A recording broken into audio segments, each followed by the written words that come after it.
Damdosa, hupo na Bipo pamoja na Chapesa. Kuna kitu ambacho tunahitaji tufahamu kutoka kwako na uweredi wako wa mpira. Tukuone kweli wewe ni mwanamichezo. Ili hapa referee mara kwanza ulikubaliana naye kwamba zile zilikuwa clear penalty, lakini baadaye ukaja kurekebisha zilikuwa sio clear penalty. Lakini baada ya hapo tukafanya tathmini fupi kwamba muamuzi yule ambaye alichezesha kule Kigoma amerudi tena hapa Dar es Salaam, lakini ni amehamishwa mji tu.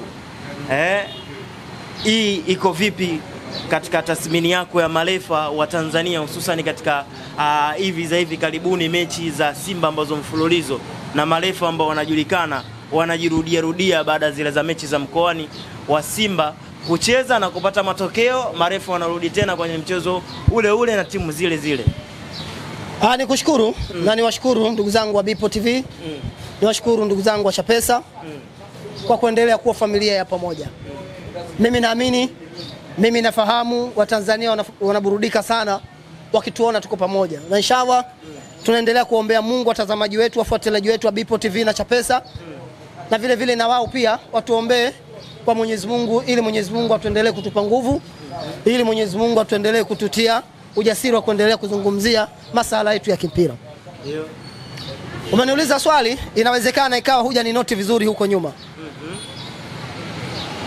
Wakati mechi inamalizika ya Simba dhidi ya Mashujaa, ni kweli nilizungumza.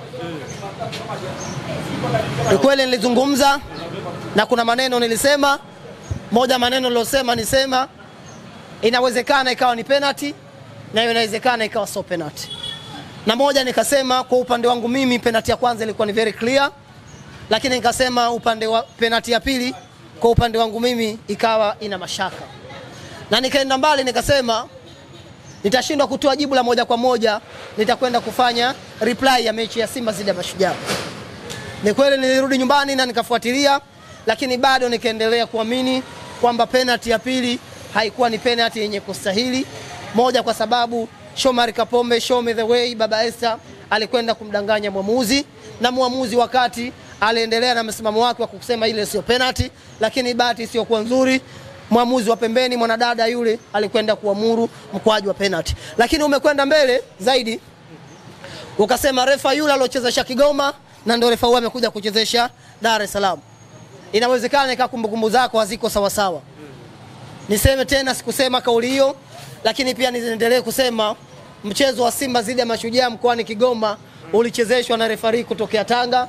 Refari alikuwa anaitwa Omari Mdoi. Na refari nilisema sana, nilipiga kelele sana juu ya refari huyu. Moja nikasema haiwezekani ikawa refa ametumiwa nauli na Simba kuja Dar es Salaam. Nikasema haiwezekani ikawa refa amesafiri na Simba kutoka Dar es Salaam kwenda Kigoma. Kwa namna walivyofanya sioni sababu yoyote Mashujaa kushinda ule mchezo. Dakika 90 zinamalizika, mwamuzi anakwenda kuongeza dakika 9, dakika 6, dakika 7 Mkwala anakwenda kufunga goli, mechi anaimaliza refari. Sikushangaa kwa sababu refa alikuwa na maelekezo. Mimi Omari Mdoi namjua. Omari Mdoi ni swaiba wangu. Na Omari Mdoi mimi natokea naye kitongoji kimoja. Madhaifu yake nayajua. Na kweli madhaifu yake aliyaonyesha zidi ya Simba Sport Club. Na tangu hapo bado sijamuona tena katika uwanja. Kwa hiyo mimi niseme changamoto ya waamuzi bado ipo. Na changamoto ya waamuzi Tanzania itakuwa ni miaka mingi kufutika. Kwa sababu wa Tanzania wengi tumejijenga kwenye misingi ya timu mbili. Misingi ya timu mbili. Maana yake misingi ya Yanga na Simba. Lakini pia hata viongozi mbalimbali wamejijengea kwenye misingi ya timu mbili. Mara kwa mara nasema hili, ukienda Magogoni utakutana na watu wa Simba na Yanga. Ukienda maofisini utakutana na watu wa Simba na Yanga. Lakini ukienda vijiweni utakutana na watu wa Simba na Yanga. Kwa usishangai kuona marefari wanatengeneza mazingira timu zao kushinda. Na niombe sana shirikisho la soka Tanzania, wakishirikiana na taasisi ya kuzuia na kupambana na rushwa, tunakwenda kwenye hatua za mwisho kuamua nani atakuwa bingwa. wawe makini sana na haya mambo, wawe macho sana na haya mambo. Sakata la rushwa kwenye mpira wa miguu lipo dunia nzima. Inawezekana ikawa Tanzania limeshamiri zaidi. Imezidi. Sakata la rushwa limeenea dunia nzima. Nchi mbalimbali, ligi mbalimbali zilishashikwa na shutuma za upangaji wa matokeo. Lakini inawezekana ikawa Tanzania limeshamiri. Kwa hiyo niliombe sana shirikisho la soka Tanzania TFF chini ya Wallace Karia, lakini vile vile taasisi ya kuzuia na kupambana na rushwa maarufu TAKUKURU, waendelee kutusimamia, waendelee kutulinda na waendelee kuulinda mpira wetu wa Tanzania. Kuna mambo mengi yanafanyika ambayo sio mazuri, mengi sana. Lakini pia nizungumze na Bipo, kuna mambo ya hovyo yanatokea ndani ya viwanja. Sawa sawa, kuna mambo ambayo kwenye mpira wetu hana afya. Kuna mambo ambayo yanadudumisha jitihada za viongozi wetu, jitihada za wawekezaji wetu. Mambo ya aibu. Kuna watu wanajiita kamati ya ufundi kwenye timu. Kamati ya ufundi. Ya technical bench? Kamati ya ufundi. Hivyo kamati ya ufundi. Wanajiita watu wao. Tofauti na technical bench. Hapana. Hilo benchi liko vipi? Hebu tuambie. Lile ni benchi la ufundi. Benchi la ufundi. Alafu kuna kamati za ufundi. Okay. Hebu tuonyeshe tofauti. Oh, kamati ya ufundi iko vipi? Kamati ya ufundi ni watu ambao wanaamini imani za kishirikina. Kumbe bado ya mambo yapo. Kamati ya ufundi ni watu ambao wanaamini mpira huwezi ukachezwa, timu huwezi kushinda mpaka watu wafanye ulozi. Iko upande gani sana sana? Kwenye vilabu vingi sana soka la Tanzania. Vingi sana. Sana. Lichoshamiri zaidi. Wakati juzi naangalia mechi ya Simba nilipata mwaliko. Okay. Kwanza lazima nikiri nilipata mwaliko. Okay, Simba ndo nataka kusema ndo wanakamata. Nisikilize basi Bipo, shida yako wewe ndio hiyo. Sasa si ndio hivyo. Nimesema juzi nilipata bahati ya kupata mwaliko kwenda kuangalia mechi ya Simba dhidi ya Mashujaa. Unapata mwaliko sana sana wa Simba. Hata Azam pia anapata kwenda kuangalia mechi zao. Kweli. Yanga pia anakwenda kuangalia mechi zao. Kweli. Lakini juzi nilipata mwaliko kwenda kuangalia mechi ya Simba. Bahati iliyokuwa nzuri. Nilikwenda kukaa jukwaa la nyuma ya goli. Okay. Nyuma ya goli. Yaani imefikia nyakati baadhi ya mashabiki hawaamini kabisa mtu akienda kusimama nyuma ya goli. Unaamini? Imefikia wakati baadhi ya mashabiki wanaojiita kamati za ufundi. Unawajua kumbe unawafahamu? Mimi nawafahamu. Nilikuwepo uwanjani juzi. Na ushahidi wa video. Wa timu fulani. Na ushahidi wa macho. Lakini vile vile nina ushahidi wa akili. Ndio. Mungu amenipa akili, namshukuru sana Mwenyezi Mungu. Ilikuwa timu gani kati ya Mashujaa? Nimesema Mashujaa na Simba. Unauliza timu gani tena? Ndio, nasema alikuwa kwenye timu. Hawa watu wa kamati walikuwa ni watu wa Simba. Okay. Watu wa kamati walikuwa ni watu wa Simba, mashabiki wa Simba. Kamati ya ushirikina. Wenyewe wanajiita kamati ya ufundi. Ya ufundi. Wanahusika masuala yote. Imefikia kipindi baadhi ya mashabiki wa Mashujaa wanapokuja kwenye goli ambalo kipa wao yupo, wale wanaamini kuna mambo wanafanya. Walireact wale wa Simba wale. Vurugu ilikuwa kubwa. Baadhi ya mashabiki wa Mashujaa walipigwa na mashabiki wa Simba wanaojiita kamati ya ulinzi. Na baadhi yao nawajua kwa macho. Na kwa baadhi yao nawajua kwa majina yao. Mimi nitatoa ushahidi. Wewe. Wakati zile vurugu zinatokea, palikuwa na askari mmoja wa jeshi la polisi. Inawezekana yule askari alizidiwa nguvu kutokana na wale mashabiki wako wengi, ama inawezekana yule askari alikuwa ni shabiki na mwanachama wa Simba. Zito hii kaka. Hao nataka kuniambia hakuna askari ambaye anapenda vilabu vyetu? Sio mchezo kaka. Bali nzito hii. Lazima tuseme. Mpira wetu umepiga hatua, hatuwezi kukaa kwenye mambo ya kishamba kama haya. Haya mambo Bipo cha pesa ni mambo ya kishamba. Kamati ya ufundi ya Simba ni mambo ya kishamba. Haiwezekani ka timu inaingia na wadhamini. Watu wanaingiza zaidi ya mabilioni 20. Mabilioni 38, alafu watu wanakwenda kuweka imani za kishirikina. Simba. Mashabiki wa Simba baadhi yao, sio wote. Ndio kamati ya ufundi. Nimesema baadhi yao. Wewe ndio ulisema. Nimesema hivi, mashabiki wa Simba wenye kamati ya ufundi baadhi yao. Baadhi yao. Sio mashabiki wote. Unawajua. Kwa majina pia nawajua. Wa Simba. Na kwa video pia nawajua. Wakati zile vurugu zinaendelea kutokea, yule askari kama nilivyosema, inawezekana alizidiwa nguvu. Sawa sawa? Ndio. Askari aliamua kukaa kimya, au nikaendelea mbele nikasema inawezekana yule askari alishindwa kuchukua hatua kwa sababu naye kaa ni shabiki wa Simba. Inawezekana?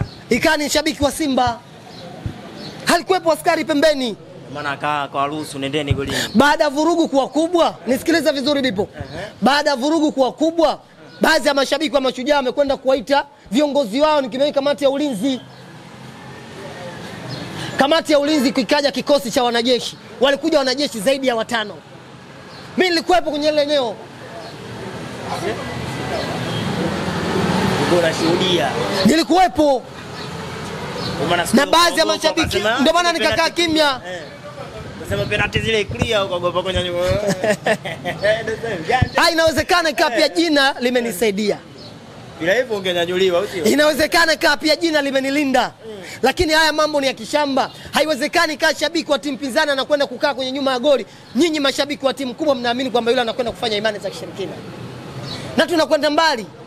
Imefikia kipindi baadhi ya wachezaji pia wanakwenda kuamini imani za kishirikina. Wapo wachezaji video mbalimbali zinakwenda kuwaonyesha, wanakwenda kutupa mataulo, wanaamini lile taulo liko pale kwa sababu ya kuzuia magoli. Wewe uamini katika hilo? Mimi siamini jambo hilo. Kweli? Siamini. Unaamini katika? Mimi naamini ubora na uwezo wa technical staff na wachezaji ndio wanakwenda kupelekea timu inashinda. Wewe hili jambo umelishuhudia kwa Simba? Kwa macho yangu. Sinakwambia juzi nimekwenda kuangalia mechi. Umealishwa. Unajua bahati nzuri mechi za nyuma mimi nilikwenda kuangalia na kaa VIP. Kwa hiyo sikutana na mambo ya ajabu kama haya. Lakini juzi nikamwambia Sheiza, leo tukae huku nyuma kwa Waswahili wenzetu ndio kwenda kushuhudia hayo mambo ya hovyo kabisa. Kumbe ushindi una mambo mengi eh? Una mambo mengi sana, sana. Ikiwemo ushindi wa Simba dhidi ya Mashujaa. Nimesema ushindi una mambo mengi. Ikiwemo ndio ushindi na si ndio umeshuhudia? Ndio nimeshuhudia hayo mambo. Si ndio mechi ya Simba na Mashujaa? Ndio maana nikasema haya mambo tulipofikia yakome. Haiwezekani ikawe shabiki unaona kama ile timu ni ya kwako wewe. Haiwezekani ikawe shabiki unakwenda kumnyima shabiki mwenzako haki ya msingi kwenda kuuangalia mchezo. Imekuumiza. Unajiuliza shabiki huyu anapata wapi majority ya kwenda kumpiga mwenzake kwa sababu amekaa nyuma ya goli. Alimpiga. Mambo ya hovyo kabisa. Tumetoka mbali. Mambo ya kwa tuyafanye miaka 30 iliyopita. Mambo ya kwa tuyafanye miaka 20 iliyopita, miaka 10 iliyopita. Lakini sio leo. Azam TV yupo anakwenda kuonyesha, anatumia HD kutuonyeshia sisi haya mambo. Wawekezaji wapo wanatoa pesa zao kuhakikisha ligi ya Tanzania inapamba moto, inapanda mpaka hatua kubwa, nikimaanisha renki. Lakini vile vile viongozi wa vilabu vyetu vikubwa wanafanya kazi kubwa. Viongozi wa vilabu vya kati wanafanya kazi kubwa. Viongozi wa vilabu vya chini wanafanya kazi kubwa kuhakikisha ligi yetu ya NBC inatoka kutoka hatua moja kwenda nyingine. Lakini vile vile hatuwezi tukasahau watu wa shirikisho, watu wa bodi ya ligi wanafanya kazi kubwa. Haiwezekani kama baadhi ya mashabiki wanaamua kujichukumia hatua zao mkononi kwenda kuwapiga watu, kwenda kuwazuru watu, alafu wanakwenda kuwapiga Watanzania wenzao. Haiwezekani nafikia kipindi mpaka jeshi la wananchi JWTZ ndio anakwenda kuamua jukumu la kwenda kukaa nyuma ya goli kulinda usalama wa nchi yao. Kwa mimi niwaombe sana mashabiki wa Simba. Niwaombe sana mashabiki wa timu zote. Hususan wa Simba. Nimesema mashabiki wa timu zote, lakini nazungumza hapa kwa sababu nimekwenda kushuhudia mashabiki wa Simba baadhi yao. Umeshuhudia. Kwa hiyo hapa tunaongelea Simba hapa, tuongelee wengine. Ndio ambao wanavuruga. Lakini tunaongelea Simba pia kupeleka taarifa kwa vilabu vingine. Ila Simba ndo tunaongelea Simba pia ili kufikisha ujumbe kwa watu wengine. Lakini Simba ndo hatuwezi tukapoteza Watanzania wenzetu kwa sababu ya mambo ya mpito kama haya. Kisa wana bendera. Unamkuta shabiki ana miaka 30. Unaikuta timu ina miaka zaidi ya 89, miaka 90, lakini shabiki wao ambao anaumia kuliko watu wenyewe. Okay. Wewe likuumiza Mimi ile niumiza kuona baadhi ya Watanzania wenzetu wale wasafiri kutoka Kigoma wanakuja Dar es Salaam. Unajua nisikilize, Dar es Salaam maana yake ni Darus Salaam. Ukienda kwenye Qur'ani utatafsiri ni mji wenye amani, Darus Salaam. Wewe likuumia zile penalti au nani? Mimi nilitarajia. Ulitarajia kwamba lazima zitapewa penalti. Nilitarajia, mtu nilokaa naye pembeni nikamwambia, nakumbuka alikuwa Shaiza, nikamwambia kwa namna ligi yetu ilivyo, kwa namna timu zetu zilivyo, hii mechi haishi mpaka Simba ashinde. Okay. Ndio maana zikapigwa 15. Nasikia tena dakika zilizulumiwa. Ziliongezwa 6. Zilizulumiwa na kipindi cha kwanza, kipindi cha pili zikaongezwa 15. Kwa pale zilibi. Mechi imechezwa dakika 120. 120. 21. 121. Ina maana mechi imezidi mpaka muda wa maongezo wa dakika 30. Tumeondoka nyumbani saa 3 ya usiku. Na mimi nilishukuru, na ngoja, na mimi nilishukuru sana jeshi la wananchi JWTZ. Niliwashukuru sana na niwapongeze sana kwa kazi kubwa mlofanya. Inawezekana pasipo kuwepo nyinyi pasingekuwa na amani ya kutosheleza kwenye ule mchezo. Inawezekana pasipo kuja nyinyi kwenye lile goli kuna baadhi ya Watanzania wenzetu wenye mapenzi na nchi wangepoteza maisha. Kwa nitoe rai sana. Na niwaombe sana shirikisho la soka Tanzania TFF. Na niliombe sana jeshi la polisi kanda maalum wa Dar es Salaam chini ya Mzee Muriro. Sababu tunatarajia mechi nyingi zitafanyika Dar es Salaam. Waendelee kuboresha ulinzi. Waendelee kusimamia haki. Waendelee kulinda mpira wetu, lakini pia waendelee kulinda raia wetu wa Tanzania. Watanzania ni wazalendo. Watanzania watu wenye mapenzi ya dhati. Leo watu wanaacha shughuli zao na kwenda kuiangalia Simba. Leo watu wanaacha kazi zao na kwenda kuiangalia vilabu vingine. Jeshi la polisi tunawaomba sana, Mzee Muriro wapangie, kama itawapendeza, nyuma ya goli kwenye hizi mechi zilizobaki wakae maaskari. Leo hapo Meja Jenerali Isomoro. Kule kuna wanajeshi na tunawaambia mashabiki tunajiita kamati ya ulinzi. Kamati ya ufundi. Kamati ya ufundi. Wa Simba. Wa vilabu vyote. Lakini zaidi wa Simba. Ngoja wanacheza na Simba. Sio nasema na Simba. Wewe ulisema kamati gani? Nimesema wa Simba. Kwa kuwa leo kuna mchezo wa Simba, tunawazungumzia Simba. Ila ungosikiliza basi bipo, shida yako ndio hiyo. Kwani wawe makini na nini? Usiwe makini na Simba. Si ndio umeona mashaka nao? Bipo wewe shida yako ndio hiyo. Ngoja basi shida yako ndio hiyo. Nimesema tunaliomba shirikisho la soka Tanzania TFF wakishirikiana na jeshi la jeshi la polisi waendelee kuboresha amani ndani ya viwanja. Lakini sio tupo kwenye dakika mbaya. Tupo kwenye hatua ngumu za mtu kuchukua ubingwa na ubingwa wa Tanzania. Nisikilize basi. Tunazungumza mambo ya kwa very serious. Mambo ambayo yataleta amani ya nchi yetu. Mbona kama umechukia hivi? Lazima tuchukie. Wenzetu kutoka Kigoma wamepigwa. Haiwezekani mkapokonya ubingwa na mtu anatafutiwa.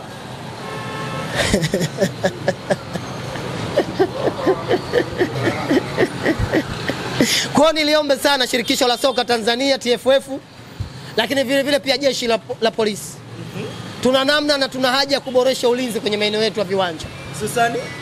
Hususan kwenye hizi mechi zilizobaki. Ikicheza Simba na ikicheza na timu nyingine. Hapo Meja Jenerali Isamunyo. Leo hapo Meja Jenerali Isamunyo. Ndio inaitwa hivyo. Wawe makini sana. Kama jeshi la polisi litashindwa na ile kamati muwe makini. Mimi nawaambieni kabisa. Msijifanye mna uchungu na timu zenu. Mkaenda kuwapiga watu. Sawa? Msijifanye mna uchungu na timu yenu kwa sababu haifungi goli. Leo kule kuna wanajeshi. Mkizingua tu wanajeshi wanapiga bwana. Na wana sifa wanajeshi hawapigi bila ya sababu.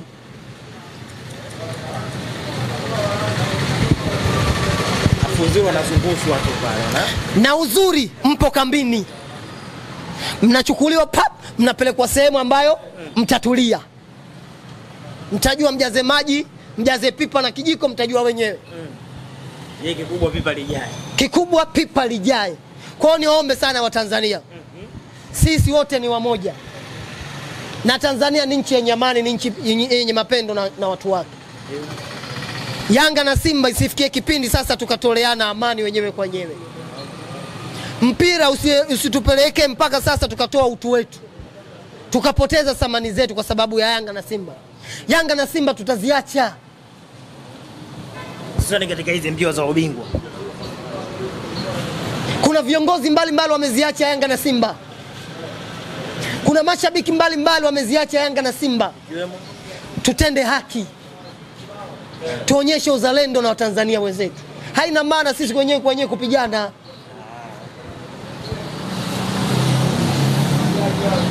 Sawa. Waambie watu. Sawa Dosa, tuachane na hiyo mada, tuende katika mada hii. Jana tumeweza kushuhudia kikao Mo Dewji pamoja na wakurugenzi wake na wajumbe wake wakijadili, na taarifa ambazo zimetufikia sio rasmi, lakini huenda zikawa ndo hivyo. Anataka kudhamini timu 10 za ligi kuu Mo Dewji, baada ya kumuona, pengine huenda watu wanazungumza, baada ya kumuona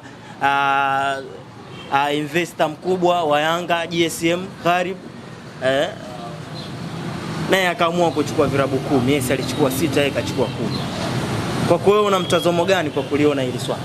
Kwa sababu ni tetesi, hatuwezi tukazizungumza sana. Kwa sababu ni tetesi, hatuwezi tukazizungumza kwa muda mrefu sana. Sababu ni nani? Sikiliza. Kwa sababu ni bosi wa nani? Lakini mimi nakwambia tena.